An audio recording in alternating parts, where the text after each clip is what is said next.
October 24th, 1953, La Crosse, Wisconsin. 15-year-old Evelyn Hartley goes to babysit for a family down the street. She never comes home. When her father arrives to check on her, the doors are locked, the lights are on, and the house is silent, but signs of a struggle are everywhere. For days, hundreds search the woods and rivers, but Evelyn has vanished without a trace. For nearly 7 decades, her disappearance haunts the town until one detective, driven by the past, finally uncovers the truth buried deep in a forgotten ravine. This is the real story of the girl La Crosse never stopped looking for. The night of October 24th, 1953 settled over La Crosse, Wisconsin, like a calm blanket. The air was cool, autumn leaves scuttled across the sidewalks, and the small town was preparing for homecoming weekend. Families gathered at the high school stadium. Lights flickered in diners, and laughter carried faintly through the streets. For 15-year-old Evelyn Hartley, it was supposed to be an ordinary night. She had promised to babysit for the Rasmussens, a local college professor and his wife who were attending the football game that evening. It wasn't her first babysitting job. She often helped neighbors when they needed a reliable, responsible teenager. Her parents trusted her completely. She was known to be punctual, quiet, and mature for her age. When she left home around 6:45 p.m., she wore a red jacket, blue jeans, and white sneakers, and carried her school books, intending to study after the little boy went to bed. Her father, Richard Hartley, watched her walk down the front steps and wave before she disappeared into the soft, dusky light. He had a habit of checking on her whenever she babysat. It was part of his protective nature. He planned to call later in the evening, just to make sure everything was fine. At around 7:30 p.m., the Rasmussens arrived at the game, unaware that their quiet suburban street would soon become the center of one of the most disturbing disappearances in Wisconsin's history. Evelyn put the toddler to bed around 8. The house was quiet except for the ticking of the wall clock and the faint hum of a furnace. She sat at the kitchen table, opened her books, and started to read. Outside, a streetlight flickered. A car passed slowly, its headlights briefly washing over the window. Nothing seemed unusual. By 8:30, Richard Hartley picked up the phone and dialed the Rasmussens' number. The line rang several times, but there was no answer. He frowned. Maybe Evelyn was busy or the child had woken up. He waited a bit and called again around 9:15. Still no answer. A small unease stirred in his chest. Evelyn never ignored a call. By 9:30, Richard decided to drive over. The Rasmussens lived only a few miles away, and the streets were quiet, lined with leafless trees and pools of orange light from the lamps. When he reached the house, everything looked calm. The porch light was on, the curtains were drawn, and no sound came from inside. He knocked softly, then louder. "Evelyn?" he called. No response. He tried the front door. Locked. He walked around the house to the back. That door, too, was locked. Then he noticed something odd, a small step ladder leaning against one of the basement windows, and a pane of glass broken outward, as though someone had forced their way in or out. A chill ran through him. He peered through the window, but the room beyond was dark. He went back to the front and knocked again, louder this time, calling her name until his voice trembled. Finally, he ran to a neighbor's house and called the police. When officers arrived minutes later, they forced the door open. Inside, the living room looked disordered. A chair was knocked over, one of Evelyn's textbooks lay open on the floor, and her glasses were lying broken near the sofa. In the hallway, a single shoe had been left behind. They moved cautiously from room to room. The child she was watching was found asleep in his crib, untouched. But Evelyn was nowhere. Outside, the officers shone their flashlights across the yard. The grass was flattened in places, and near the ladder were small stains that looked like blood. A few more drops led across the backyard toward a side fence. The gate latch was bent. Within an hour, La Crosse police had sealed off the area. Neighbors stepped out of their houses, their faces pale in the glow of the lights. Word spread fast. A girl was missing. A babysitter. A quiet 15-year-old who had simply vanished. By midnight, more officers had arrived. They searched the basement, the garage, and even under the porch. They found smudges of blood on the side of the house and, a few yards away, a man's footprint in the soft dirt. It was larger than any shoe Evelyn would wear. Her father stood near the patrol car, his face blank with disbelief. Hours earlier, his daughter had been safe, smiling, on her way to earn a few dollars. Now the street was filled with uniformed men and flashlights sweeping over the lawns. One detective noted the broken basement window carefully. The glass shards were outside, not inside, suggesting someone had entered through that window first, not escaped from it. Another officer examined the back door and found faint fingerprints smeared in dust. Everything pointed to a struggle that had started inside the house. Around 1 a.m., a team of bloodhounds arrived.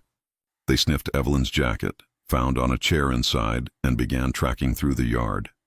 Their low growls echoed in the quiet neighborhood as they followed the scent line down the street, across a field, and toward a gravel road that led to Highway 14. Then, abruptly, they lost the trail. It was as if Evelyn Hartley had been lifted from the earth and carried away into the dark. Officers expanded the search radius. They combed ditches and creek beds, checked abandoned barns, questioned motorists at roadblocks. A few hours later, they found another clue, a small blood stain on the door of a nearby garage and a single handprint pressed against the paint. It was faint but visible under the flashlight. By dawn, the quiet town of Crosse had become a hive of activity. Reporters gathered, photographers snapped pictures of the house, and volunteers arrived with flashlights and thermoses of coffee. The news spread beyond Wisconsin by morning radio. Teenage babysitter missing, signs of struggle found. Richard Hartley refused to go home. He stood near the house, arms crossed, staring at the front door, as if expecting her to appear at any moment. A neighbor placed a blanket over his shoulders, but he barely noticed. Somewhere in those long, cold hours, everyone realized the same chilling truth. This wasn't an accident or a runaway. Someone had come to that house deliberately. Someone had taken Evelyn, and before sunrise, the entire town was already whispering the question that would haunt it for decades. Who could do something like this? The morning of October 25, 1953 broke cold and gray over Crosse.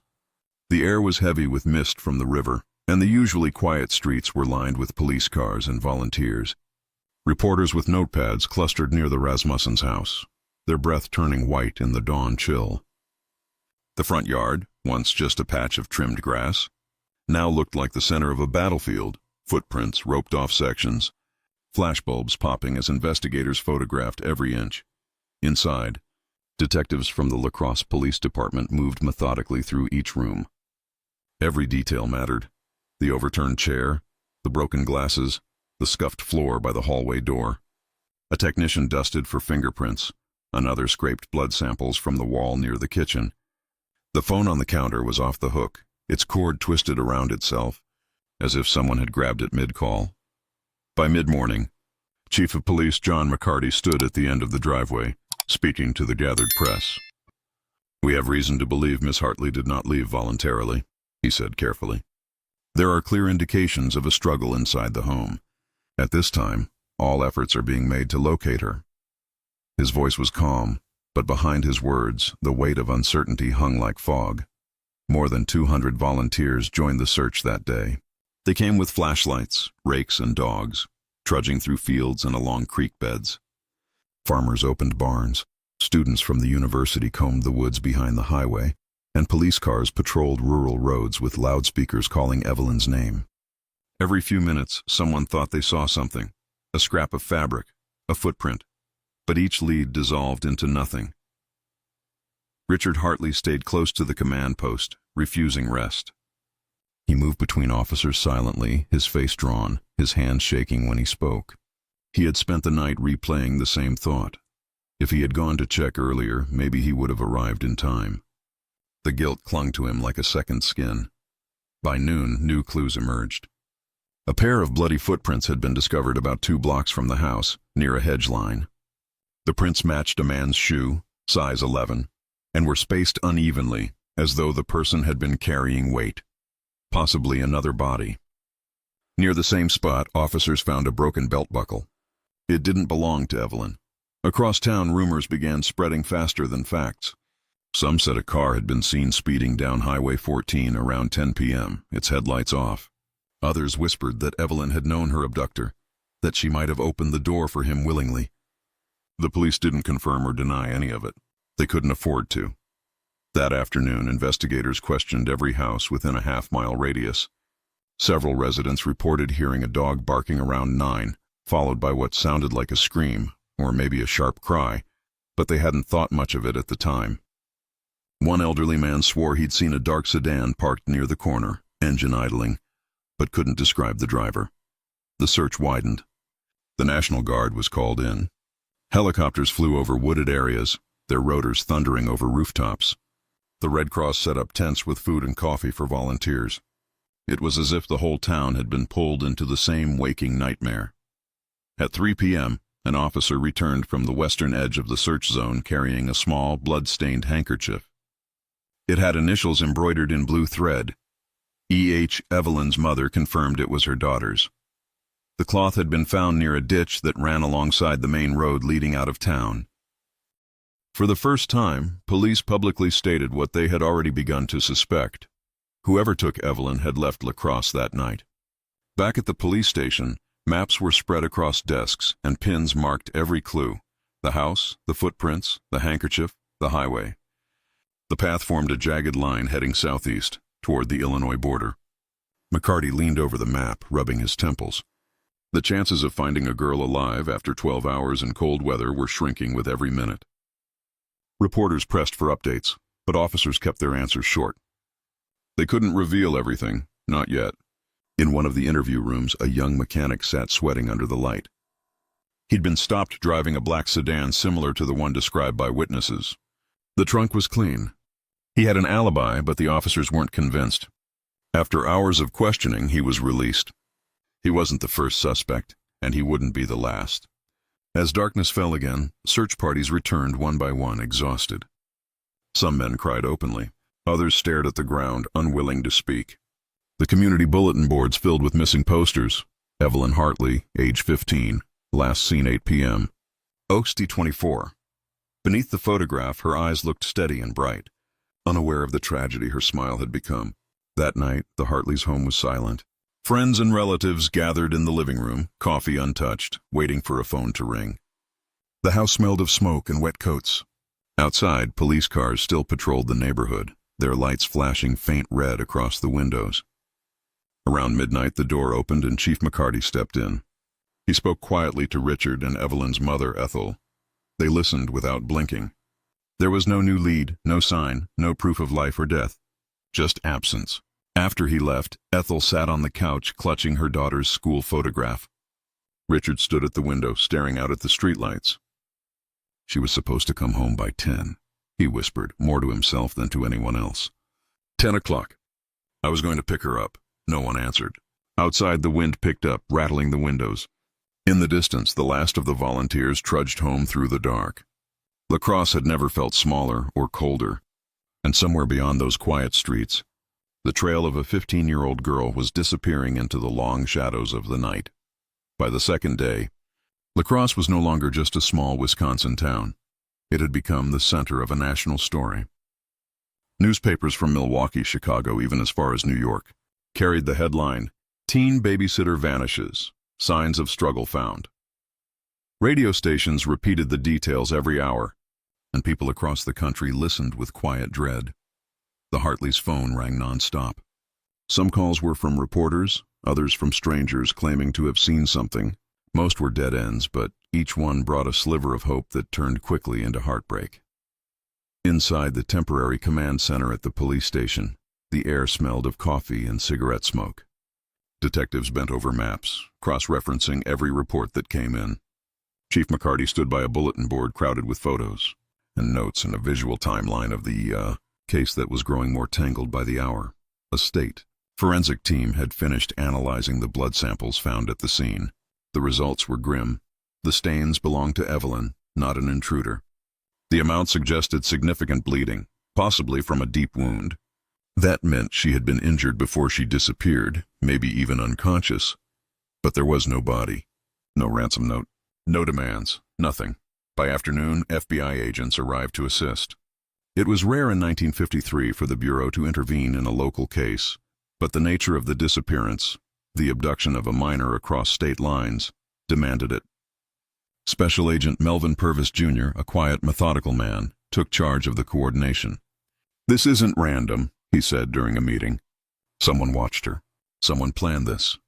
Investigators started building a profile. though the term profile didn't yet exist in the formal sense.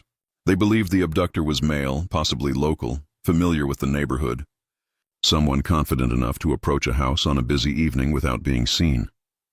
They canvassed local businesses, checking for anyone with recent injuries or cuts that might match the blood found near the window.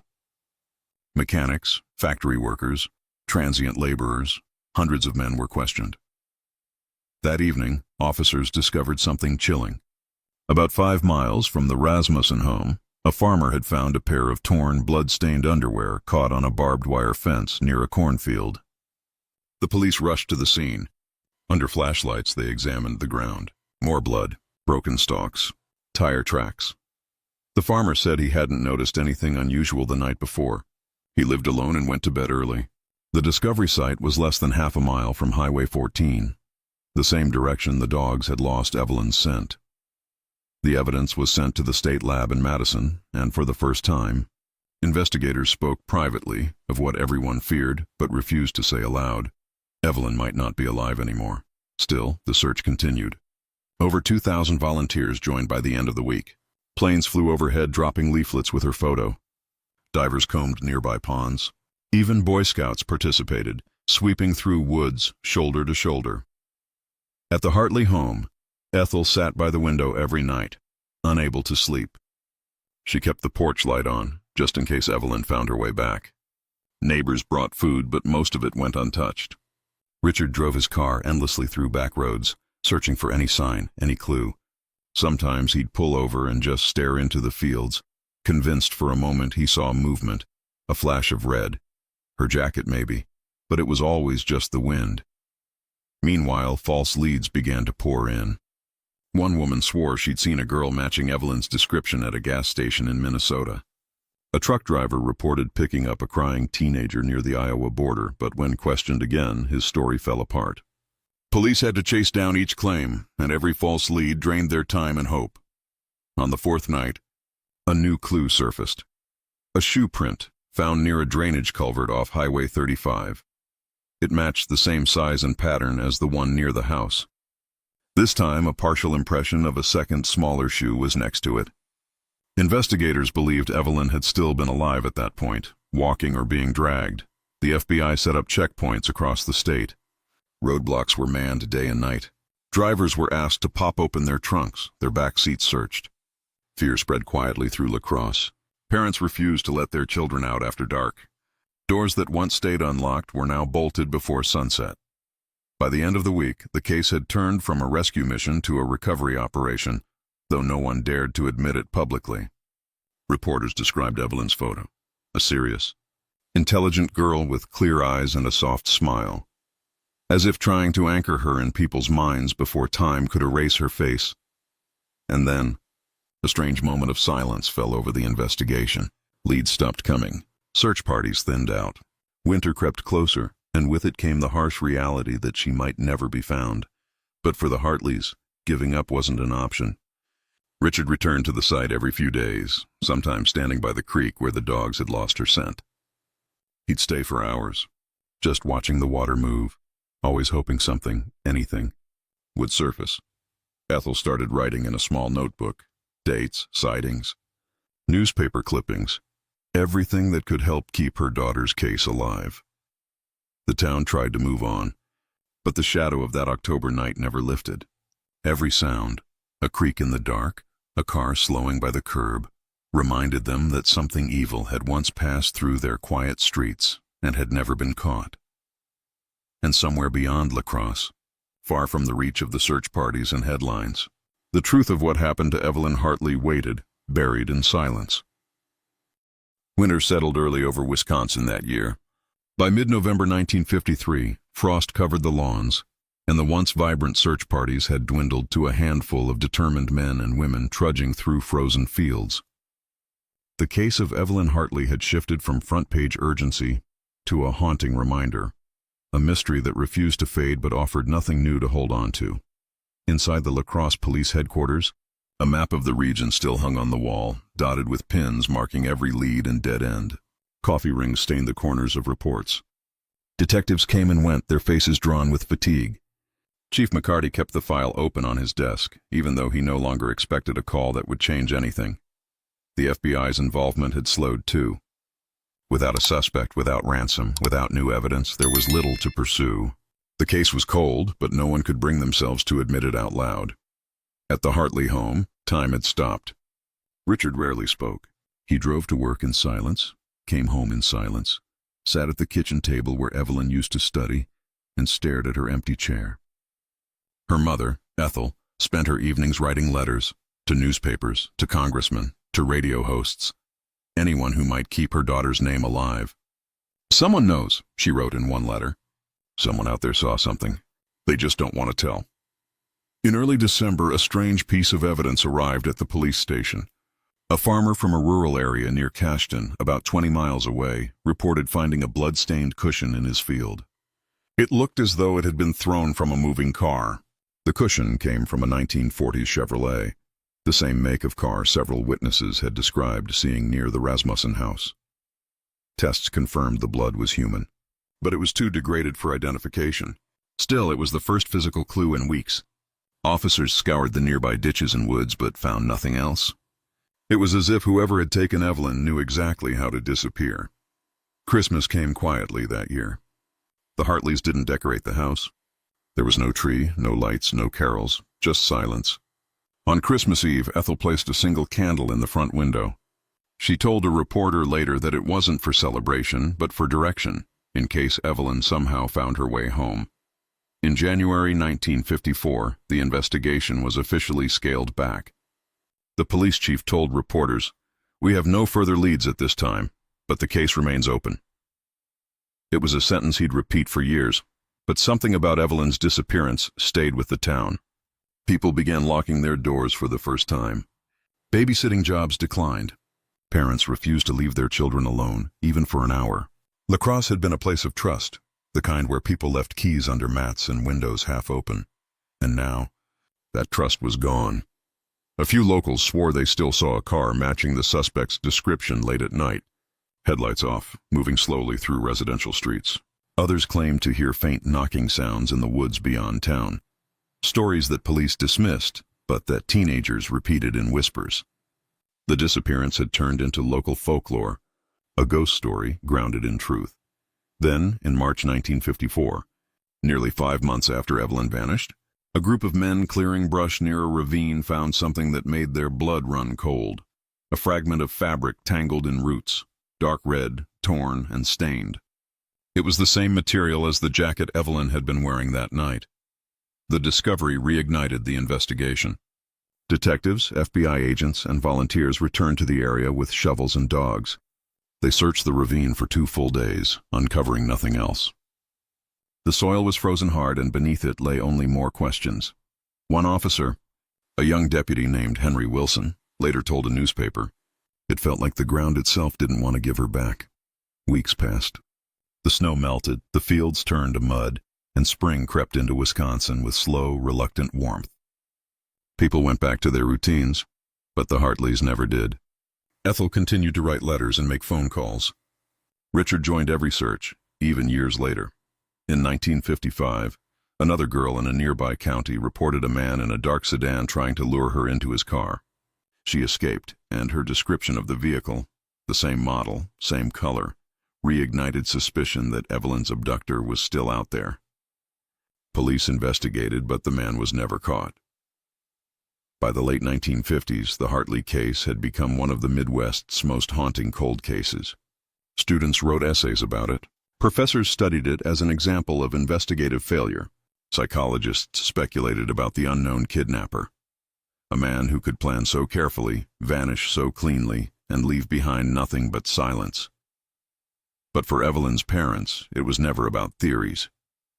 For them, it was about a girl who never came home, about the way her empty bedroom still smelled faintly of lilac soap and notebook paper, about the way her school books sat untouched on her desk, as though waiting for her hand to turn the page. Every year, on the anniversary of her disappearance, they placed fresh flowers near the spot where the ladder had been found.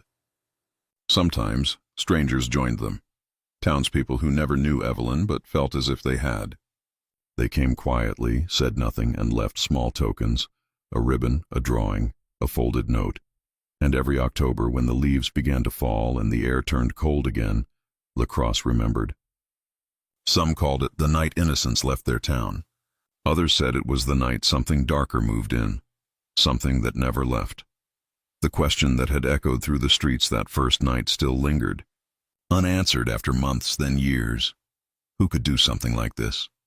And simply disappear? Years passed, but the shadow of that October night never lifted from Crosse. The case file of Evelyn Hartley sat in the archives of the police department, its once crisp pages yellowed and soft from being handled too often. Each detective who joined the force knew the name before they ever opened the file. It had become part of the town's DNA, a story that lived longer than anyone involved.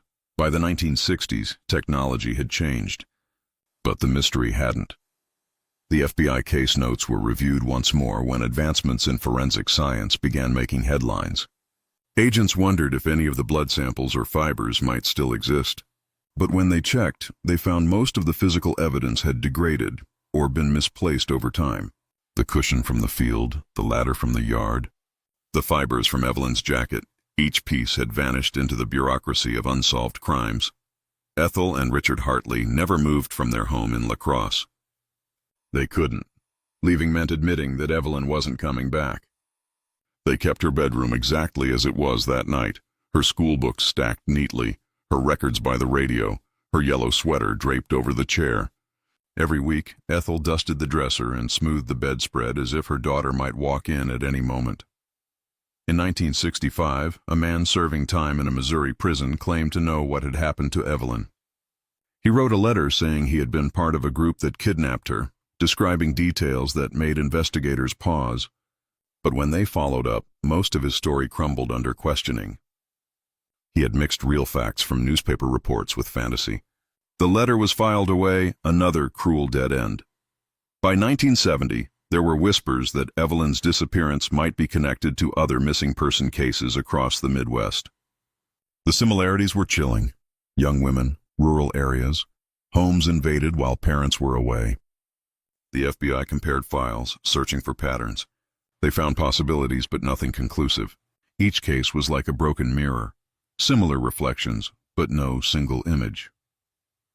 In the summer of 1972, the Hartleys finally did something they hadn't done in almost 2 decades. They sold their house. It wasn't because they wanted to move on. It was because they couldn't bear the silence anymore. The new owner said the house always felt cold, even in July. Neighbors noticed that the upstairs window, the one near Evelyn's old room, would sometimes be open, though no one could remember leaving it that way. That same year, a retired detective named Henry Wilson, the same deputy who had searched the ravine, published a small article in a regional law enforcement journal. In it, he wrote, "I believe the Hartley case wasn't random. Whoever took her knew the area, knew the routines, and had planned it carefully. It was someone from nearby, someone we looked in the eye and never suspected." His piece stirred old memories, and once again, tips trickled in. Most were nothing. But one stood out. A woman living in rural Minnesota claimed her late husband, who had died a year earlier, once confessed to her that he had done something terrible in Crosse when he was young. He had worked as a handyman and often drove through Wisconsin in the early 1950s. She said he was haunted by guilt but refused to say more. Investigators followed the lead, searched his old properties, even dug near one of his barns. Nothing was found. Yet the story fueled speculation that the answer had died with him. In the 1980s, new hope arrived with DNA testing. Detectives reopened the Hartley file and sent what little evidence remained to state labs. They compared samples from suspects, from relatives, from old stains on the surviving clothing fragments, but the results were inconclusive. Too much time had passed. By then, Richard Hartley had passed away. Ethel lived alone in a small apartment, surrounded by framed photos of her daughter. She continued to speak to reporters whenever the case resurfaced.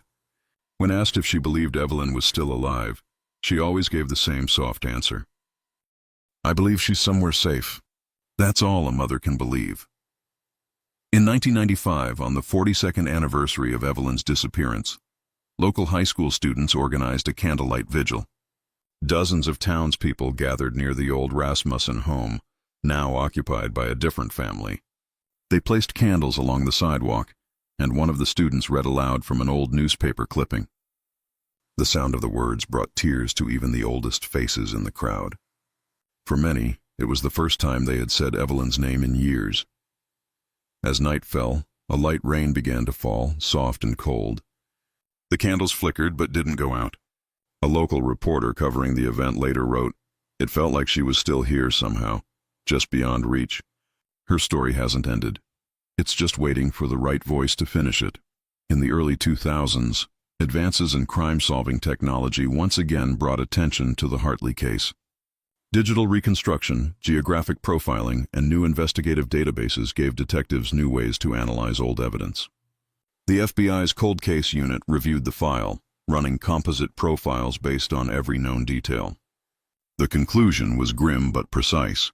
Evelyn's abductor was likely a male in his mid-20s at the time, familiar with the La Crosse area, and possibly a transient laborer who left soon after the crime.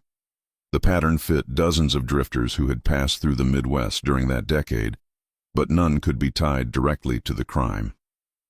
It was as though Evelyn's abductor had existed only for one night, one cruel moment, and then vanished from history.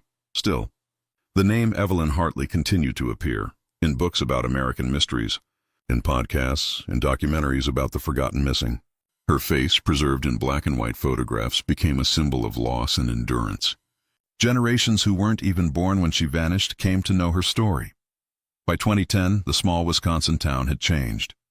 New houses stood where fields once were, and highways had replaced country roads. Yet every year, on the anniversary, someone still left flowers near the site of the old Rasmussen home. No one knew who. Some said it was an old friend. Others thought it was a stranger touched by her story, and through all those decades, one truth never faded.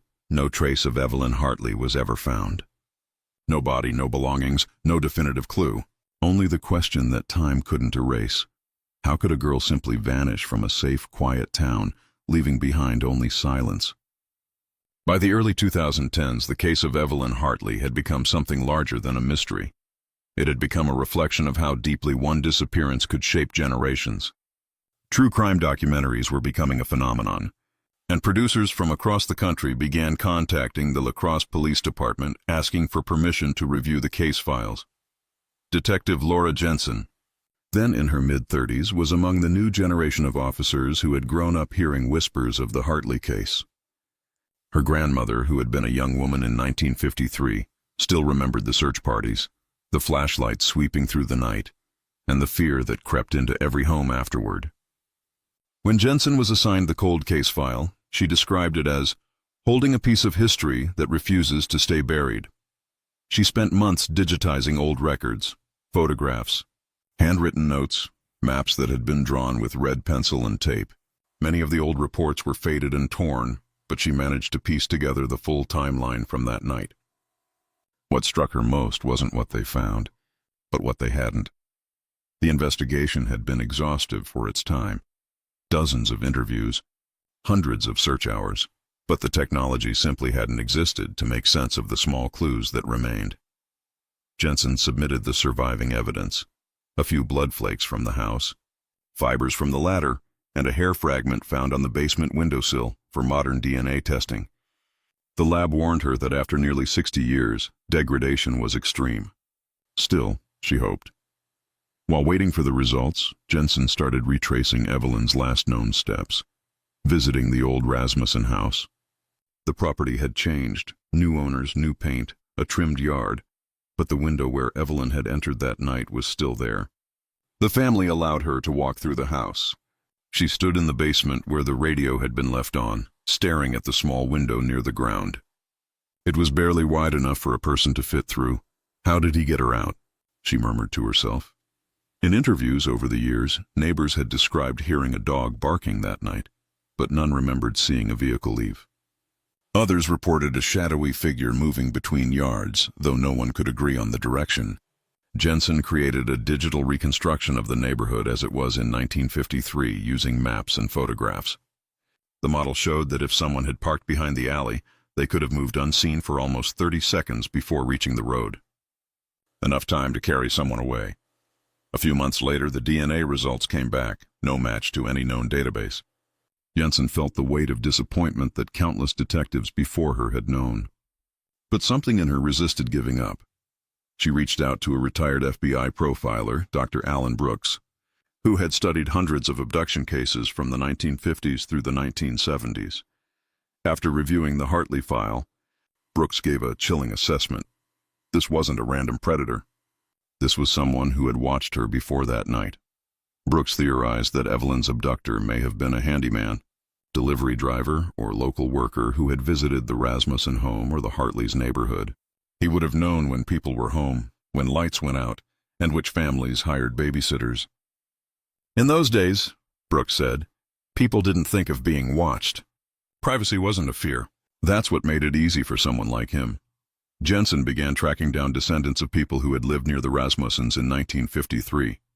Some had moved away.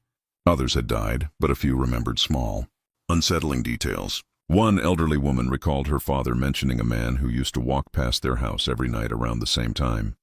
He didn't talk much, she said, but he'd always look toward the Rasmussen place before he kept going. The woman didn't remember his name, just that he drove an old black Chevrolet sedan, the same make and color. Witnesses had reported. Jensen dove into old DMV and employment records from the 1950s, trying to find anyone in the area who had owned that kind of car. After weeks of searching, she found one name that hadn't appeared in earlier reports. A laborer named Frank Delaney. He had been 27 in 1953, living only 5 miles from La Crosse.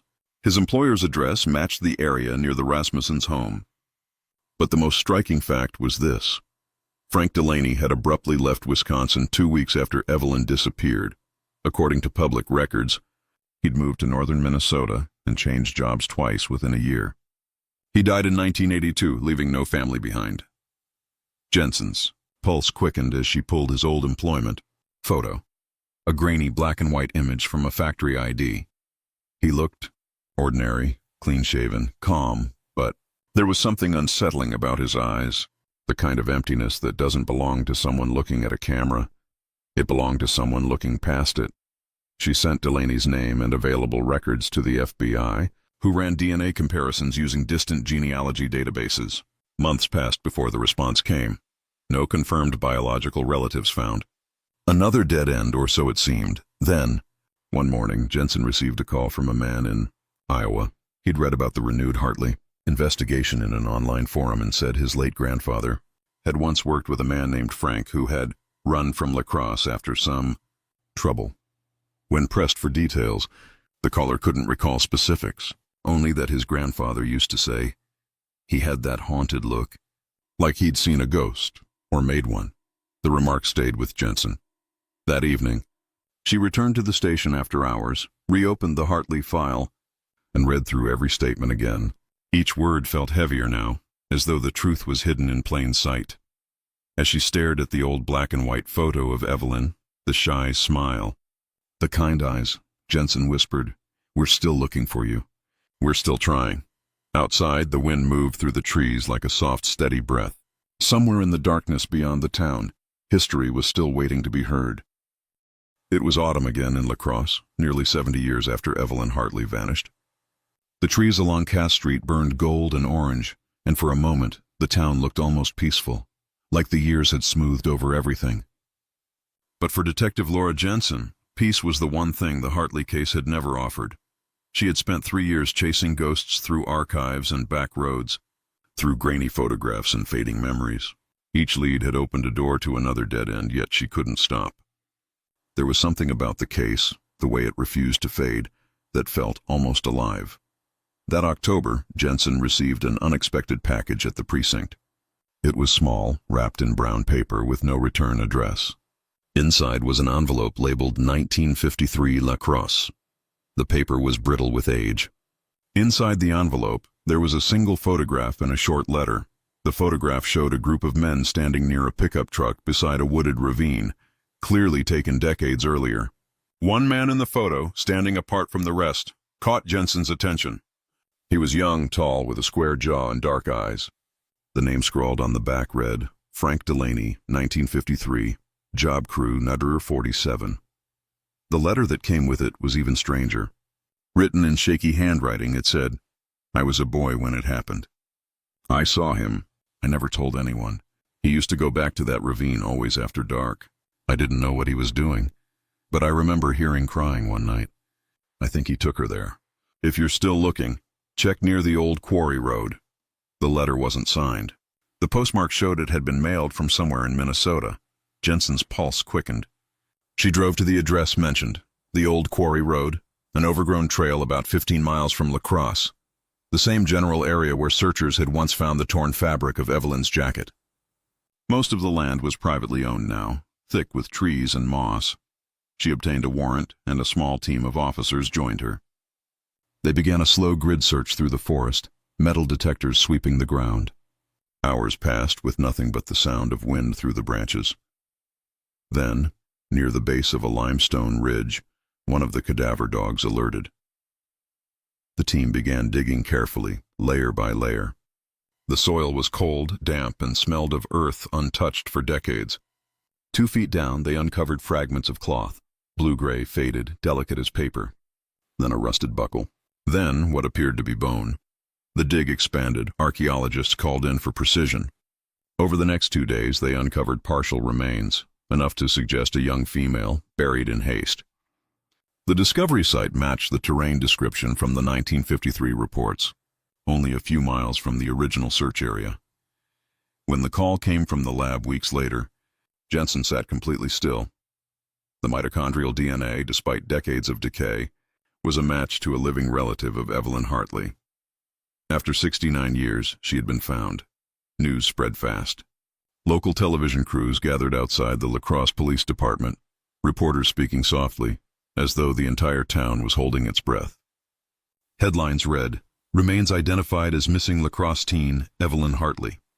For the first time, the story had an ending. Evelyn's surviving relatives, distant cousins, grandchildren of her siblings, attended a memorial service that November. They laid flowers and photographs at a small cemetery on the edge of town, beside a newly carved stone that read simply, "Evelyn Grace Hartley, 1937-1953, forever remembered." Detective Jensen stood at the back of the crowd, watching as candles flickered in the cold wind. She had never met Evelyn, of course, but in a way she felt she had known her all her life. Every investigator who had ever touched the case had left a piece of themselves in it. After the service, Jensen drove back to the ravine alone. The trees whispered softly in the fading light. She walked to the edge of the clearing where they'd found Evelyn and knelt, running her hand over the soil. "She's home now," she said quietly. Forensics later confirmed that Frank Delaney was the likely perpetrator. Traces of his DNA were found on the fabric recovered near the burial site, an almost impossible match after all these years. The theory was that he had watched Evelyn for weeks, planning the abduction during his late work shifts. When investigators tracked his movements, everything fit. His disappearance from Crosse days after the crime, his relocation to rural Minnesota, his withdrawn behavior noted by coworkers. He had lived the rest of his life quietly, never arrested, never suspected. A man who carried a terrible secret until the day he died. When the final report was closed, Jensen wrote one last line in the file before it was archived again. Case resolved. Evelyn Hartley recovered and identified after 69 years. Cause of death, homicide. Suspect deceased. Crosse moved on, but never forgot. Each year, on October 24th, candles were still lit along the sidewalks, just as they had been during the early vigils. Older residents told their grandchildren about the girl who vanished, and the town that refused to stop looking, and sometimes, when the autumn wind blew through the trees, people swore they could hear it, the faint sound of a radio playing from somewhere far away, the echoes of a night that had changed everything. For nearly 7 decades, Evelyn's story had been one of loss and unanswered questions. But now, at last, it became something else. An ending, not of sorrow, but of peace. Because the girl who disappeared into the dark was finally found. And after all those years, the town that lost her finally exhaled.